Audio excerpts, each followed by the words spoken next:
On Sunday, Singapore Prime Minister Lee Hsien Loong announced measures to ensure affordability of housing for all. Among them, changing the way public flats are categorized from mature and non-mature estates to standard plus and prime flats. What does this mean for you? Here are my experts. A quick rundown on the new categories. Plus flats are those in choice locations. They could be near amenities like public transport or malls, and they will come with tighter resale conditions and more subsidies. So we're talking about regions such as the east, the north, and also the west. While prime areas will be those in the more centrally located regions. This would be somewhere around here. And these locations will have even more subsidies, but also tighter restrictions. The rest of the flats, which will make up the bulk of public housing, will be categorized under standard flats. To what extent do you think this will address the issue of BTO affordability for Singaporeans? The first point we have to remember is that for the vast majority of flats, they will remain as standard flats and the general subsidies will continue. Now then, the challenge we are trying to solve is how can we offer more flats in choisier locations while ensuring that the system is fair, accessible and affordable. And the way the government has chose to do it is to make sure that there's even more subsidy for those in choisier locations with also added restrictions as to make it fair. Well, I think the proof is in the pudding because these flats will only be rolled out the second half of next year. Some of them, especially the plus and the prime flats, will only be able to enter the resale market about 15 years from today because they have a 10-year MOP. We will have to see the price. I believe the first batch will be priced probably with a bit more subsidy. Basically, it's a price discovery mechanism because the government is also trying to see what kind of prices are actually more acceptable to the public. The whole idea of giving back the subsidies, don't you think sellers will try and claw back the money and up the selling price of the flat? Well, that only happens if, let's say, the market is a seller's market, and then the sellers are able to call the price. But if they try to price their flat a lot higher than what the buyer is willing to pay, then you end up staying on the shelf for a long time. Okay, but if everybody decides to claw back, then that will push prices up too, right? According to a study by research company Milieu, which was done just after the rally, 77% of Singaporeans aged between 25 and 34 find housing costs in the country unaffordable. This is a group that's just starting out their career and family. So we did a call out to viewers. So these are some of the comments we've had from viewers. Houses are getting smaller, prices going up. BTO prices, ridiculous to the point where even for a non-mature estate, and it's a 25-year loan. Juan, why do young adults still find that BTO prices are unaffordable in spite of the measures? I reckon that it has to do a lot with what they have seen their parents and the past generation go through versus what they are about to go through. So unlike the past generation we've had, I think a lot of the talk about windfall gains as well as the lottery effect of BTO, the people that were talking about the 20-somethings to 30-somethings, they know that going into today's peak market is going to be very challenging going forward. So a lot of them are envious of what their parents or perhaps the past generation have had because they themselves find themselves in positions whereby I'm hit by high interest rates, high inflation, high resale prices. For the past few generations, people have used HDB as a first stepping stone on their property ladder. They buy it cheap from the government, they sell at the profit, and the profit is not taxed. And then after that, they may use that to upgrade to private property or bigger flats. But I think going forward, with this new classification in place, we're going to see this new batch of buyers. They will be able to buy the flats cheaply, but they will also have to sell it a bit cheaper than if there were no restrictions. So that means their wealth accumulation may not be that fast compared to their parents.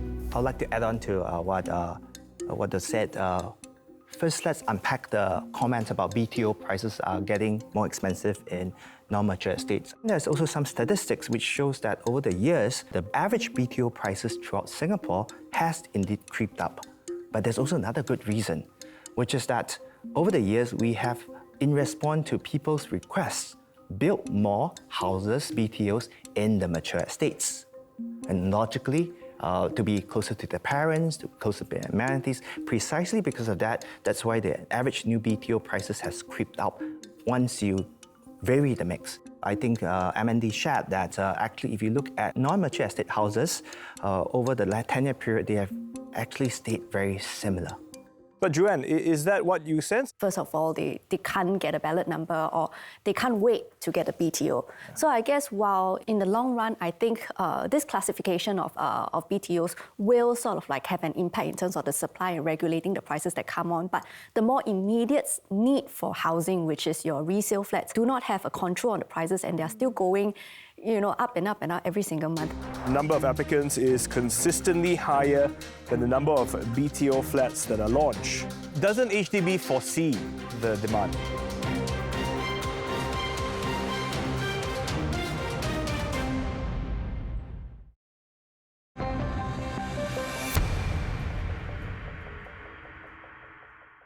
Welcome back to the program. Joining us for this part of the discussion is Thomas Voon, who has overseen more than 33 HDB residential projects over 3 decades. I've got some comments here from our viewers.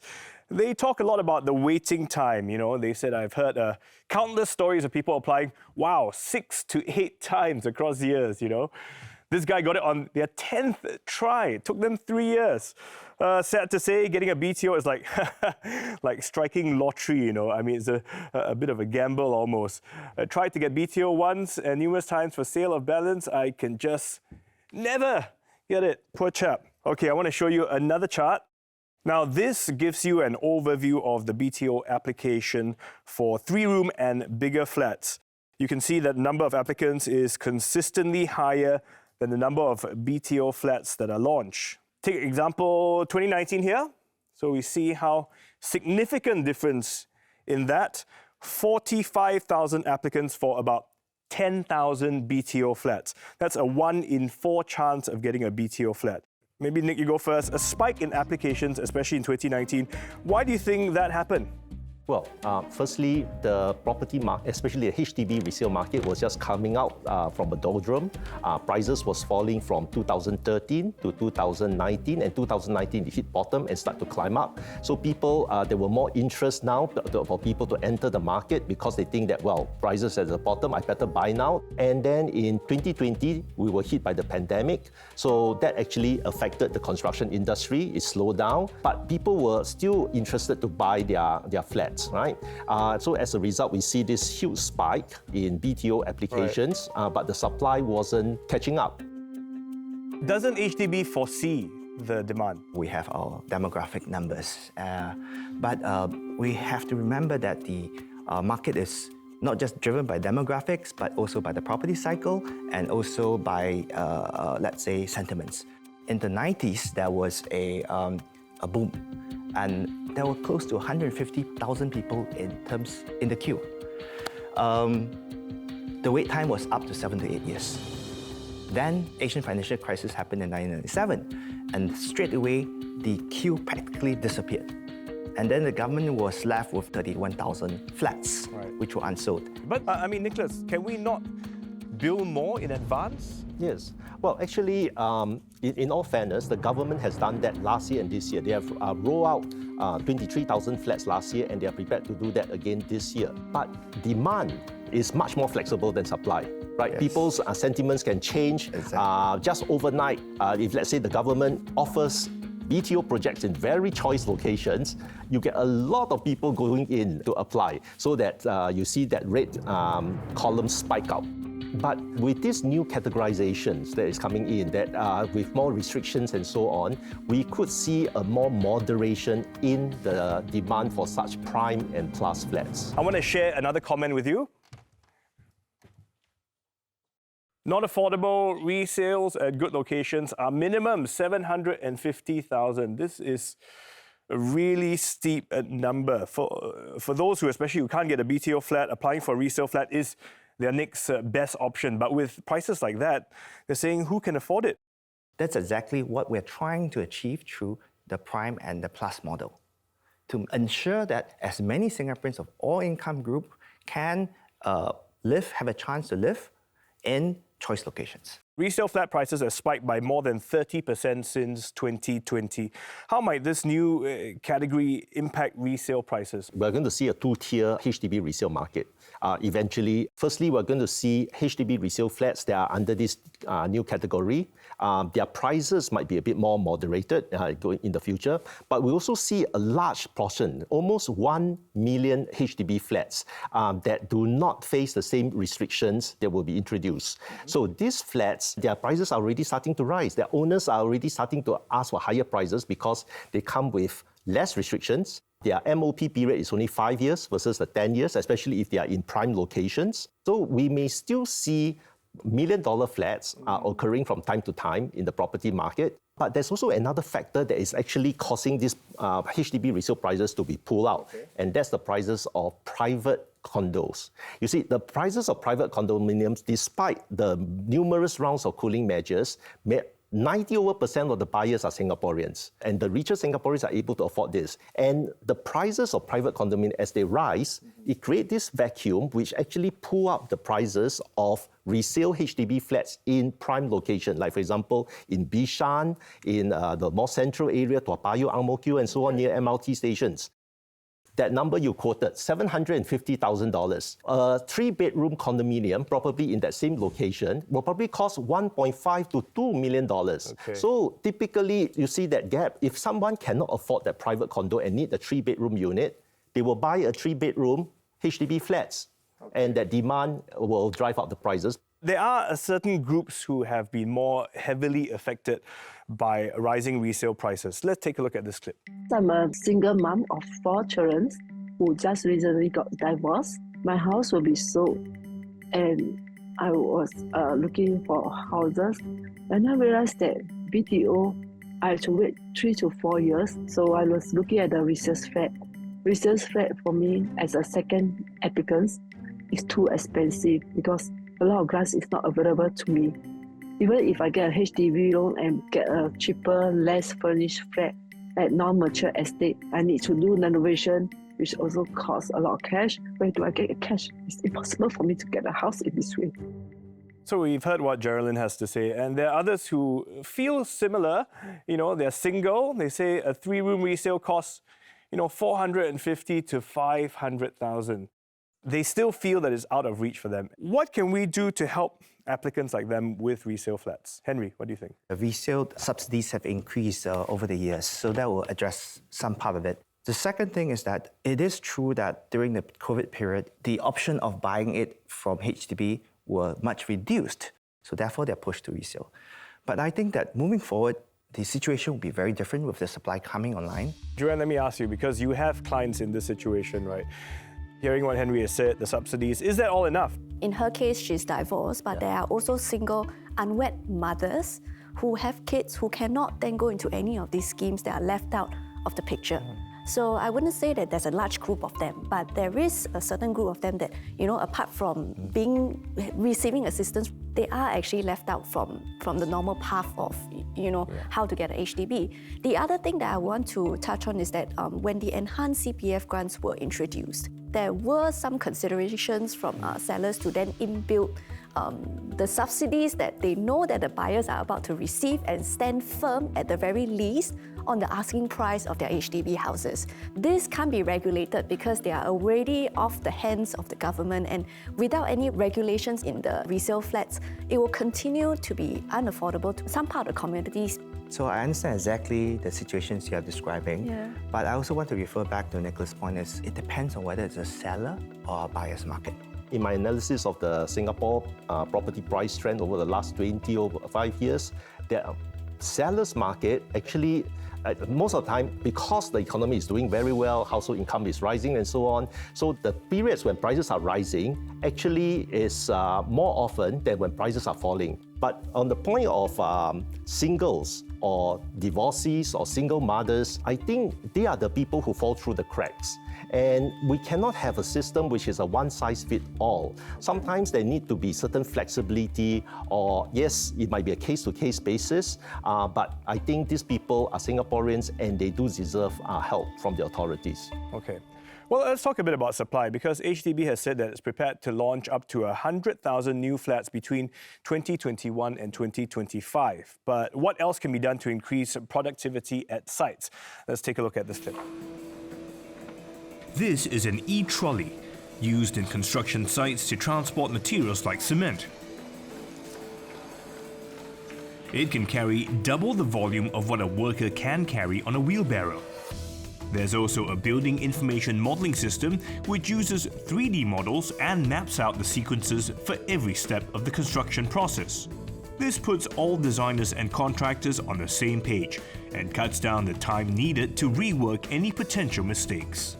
These tools, used at some public housing sites, can improve productivity by at least 20%. How common are such technologies? Are they being used in all the construction today? More than 50% of these contractors will But use not everyone. Not everyone. Why is not everyone using it? For our company, every project we use the building information modeling. Is that system expensive to buy? Each of the project, it costs about $500,000. Not only the cost of buying the software, but you must have the skill manpower. After the pandemic, many of the skill and experienced workers retreated back to their country, and many of them have not come back to Singapore. There will be shorter waiting times moving forward for BTO flats. Less than 3 years, in fact, from 2024 onwards. Is that realistic? So I have to stress that the less than 3 years is for the short waiting time flat category. I believe M&D forecasts that by end of 2025, the average medium wait time for BTO will be back to pre-COVID period, which is 3 to 4 years. Okay. So looking at M&D's track record and trying to manage a really, really difficult environment through COVID, I would like to think that it is achievable. So viewers are saying, yeah, I'm paying more, but I'm getting less. Why have our flats shrunk?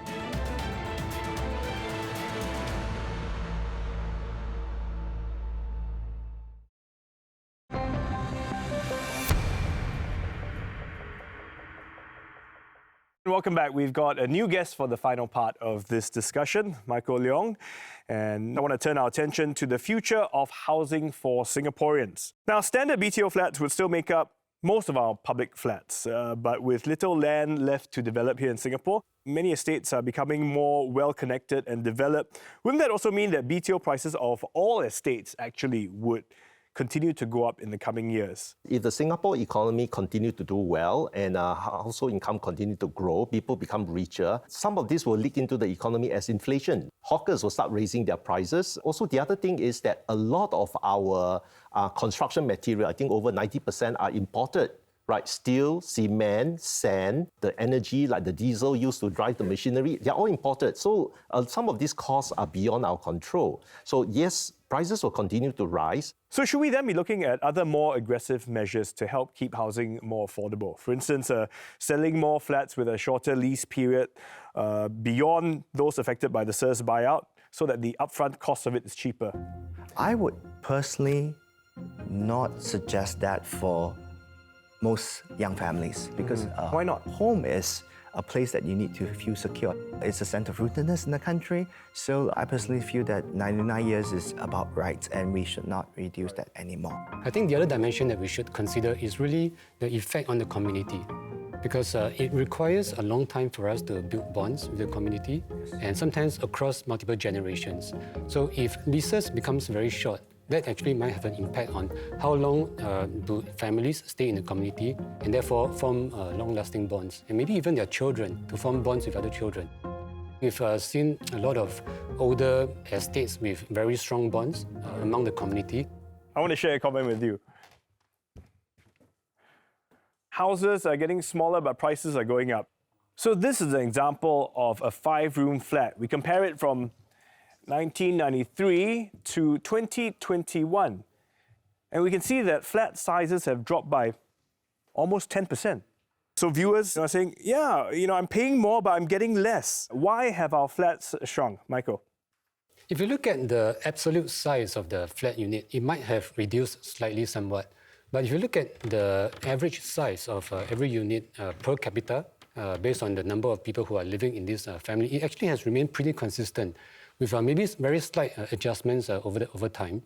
However, I must say that we've actually made flats a lot more flexible in the current layout. We've allowed them to be able to reconfigure into different types of users. This thing about space per capita has often been used by the authorities to justify building smaller HDB flats. They say that, households are getting smaller. In the past, 2-3 generations ago, it's common for families to have 3-4 children. Now you only have less, so you build smaller houses. But I think there is a flip side to this, because even though you might have one single person living in that place, you have certain static space. Take, for example, that person still needs a space for a refrigerator, regardless whether you have a family of 5 people or 1 person. There are certain space, refrigerator, dining table, coffee table. So, by building smaller space, number one, it might go against our nation's objective of trying to encourage couples to have more children. You want people to have 2 or better still 3 children, and yet you cram them into smaller and smaller flats. Number 2 is that the private sector, the developers actually take their cue partly from the HDB. If HDB is building smaller and smaller flats, the developers will also build smaller and smaller condo units. I can tell you there are a lot of people who are just a small couple, family, 2 people living in 5-room flats. They are taking up space that they don't necessarily need, and because they want and they can afford.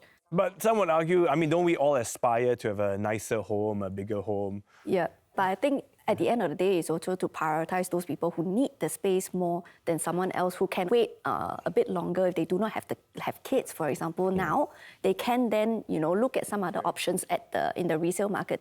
We know flats are not going to get bigger. So, Michael, can we make the most of it, maximize it so that, people can enjoy the space? We need to design for as much flexibility as possible because we don't know what the needs of the future are going to be. And if you look at just these 2 plans on the screen, for instance, the plan on the right, which was designed in 2021, right? It has a lot more visibility within the living and the dining space. You have cross ventilation that goes all the way from the front to the back of the unit. And whereas something that was designed in 1993 is a bit more defined in terms of the individual rooms. So we need to move in that direction so that flats are a lot more flexible in terms of allowing us to either combine rooms or add rooms so that it caters to the needs that changes along the lifespan of the family. I just want to follow up on this topic about building flats getting smaller. I've noticed that over the past few years, HDB has stopped offering and building 5-room flats in the popular estates or near MRT station, which going forward it will be called the prime and the plus type of locations. That means the biggest flats that they are offering to the buyers are 4-room flats. And one of the reasons they say is so that they can build more such units. But I think there's a need for 5-room flats because the impact of not offering 5-room flats in these locations is that the existing 5-room flats, the older ones, their prices are going to shoot up because 5-room flats are going to become rare and rare over time. That's certainly a reasonable view. I think I will also share with MND. All right, well, I'm sorry, but we have run out of time. Thank you so much for coming and sharing your insights with us. And those of you watching at home, we hope that this has given you a bit more food for thought and answered some of the questions about the future of housing in Singapore. This is Talking Point. Good night.